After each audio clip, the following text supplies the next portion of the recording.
Are you tired of feeling like every problem is just another pointless setback? Maybe you're facing a challenge right now, and it just feels like a frustrating, draining, dead end. You get caught in this loop of negative thinking, replaying the same worries and frustrations, and it feels like it's stealing your energy, your focus, and your hope. What if I told you that this cycle doesn't just make you feel bad, it actively stops you from seeing the opportunities for growth hidden inside every single difficult situation? I'm about to show you a simple mental switch that will help you transform any challenge into a meaningful opportunity. This isn't about toxic positivity or pretending things don't hurt. This is a practical 3-step technique that gives you the clarity to process your feelings, see a situation for what it really is, and find a powerful lesson within. The negative loop and why it's so damaging. We've all been there. You get some bad news, a project fails, a conversation goes sideways, and your mind just starts spinning. It's like a broken record. The same negative thought, again and again, feeling heavier each time. You start telling yourself a story about failure, about not being good enough, about how things never work out for you. This story feels so true, so real, but it's a trap. The more you replay it, the more you cement it as your reality. See, it's not the event itself that holds the most power over you, it's the meaning you give it. It's the story you tell yourself afterward. And when that story is relentlessly negative, you become blind to any other possibility. You miss the lesson, the pivot point, the chance to build real resilience. Here's the thing. Our brains are meaning-making machines. We're hardwired to make sense of the world. When something happens that shatters our expectations, a setback, a loss, a failure, our brain scrambles to create a narrative to explain it. The problem is, when we're stressed or afraid, our brain's default story is often one of threat and danger. This mental switch is all about consciously taking control of that story. It's about becoming the author, not just a character reacting to the plot. Introducing the mental switch, the 3-step meaning framework. So, what is this mental switch? It's a simple, repeatable process I call the 3-step meaning framework. Just think, acknowledge, assess, and ascend. This framework is a simplified take on powerful psychological techniques like cognitive restructuring, which therapists and coaches use to help people break free from negative thought patterns. And this isn't some abstract theory. It's a practical tool used by some of the most resilient people in the world, whether they know it or not.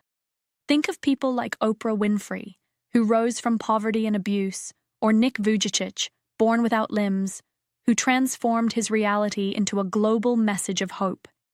They didn't ignore their adversity. They found a way to make it meaningful. They mastered the art of flipping this mental switch.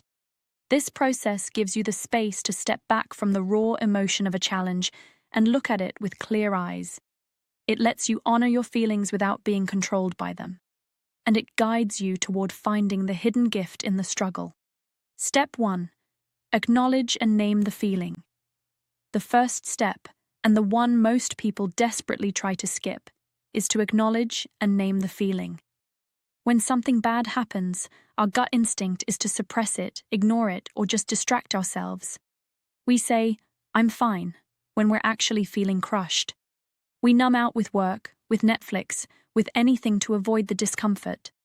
But here's the truth. You cannot heal what you don't feel.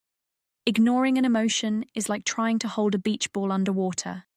It takes constant effort, and eventually, that ball is going to pop up with even more force, usually at the worst possible moment.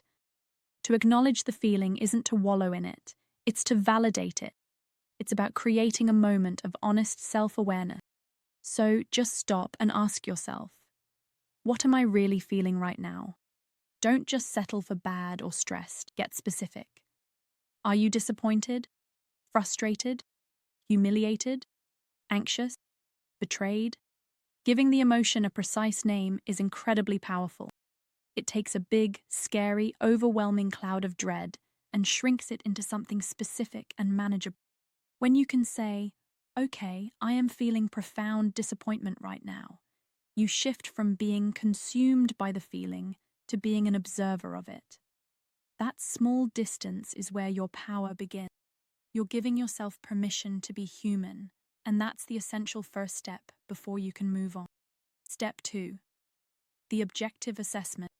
Once you've acknowledged the emotion, you've created a little bit of breathing room. Now it's time for step 2, the objective assessment. This is where you deliberately step back from your emotional reaction and analyze the problem like a detective. Your goal here is to separate the facts of the situation from the story you're telling yourself. Imagine you're a journalist reporting on the event. Your only job is to state what happened without any emotional language, blame, or dramatic interpretation. Take an example. Imagine you pitched an idea at work and your boss rejected it in front of the whole team. The emotional story might sound like this. My boss totally humiliated. He shot down my idea without even thinking and made me look like an idiot. He's always trying to undermine me, and now everyone thinks I'm incompetent. I'm probably going to get fired. Now, let's try the factual report would sound more like this. During today's team meeting, I presented my boss stated that the project couldn't be funded with the current. He then asked the team for other solutions. Feel the difference? The first version is a story packed with assumptions. The second version is just a secret. There's no humiliation, no undermining, no mind reading what just. This step isn't about pretending your feelings aren't real. They are. But it helps you see that your feelings are a reaction to the story, not always to the best. By stripping away the drama, you drain the negative narrative, you create clarity. And in that clarity, you can start. By the way, if this idea of separating fact from story is already giving you a little bit of clarity, do me a quick favor and hit that like button and subscribe. It's a small click for you, but it's a huge signal to me to create more videos, and it makes sure you won't miss the practical mindset tools we explore here every week. Step 3. Find the meaning. You've acknowledged the feeling. You've assessed. Now we get to the final, most transformative step. Find the meaning. This is the core of the mental switch. Adopting the belief that almost every challenge contains a seed of growth, a lesson, or an opportunity. It's about proactively searching for that silver lining instead of just hoping.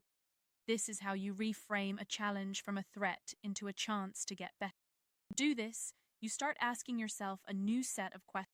Instead of, why is this happening to me? You start asking, what is this situation trying to teach me? What skill is this challenge forcing me to develop? Patience, resilience, better communication.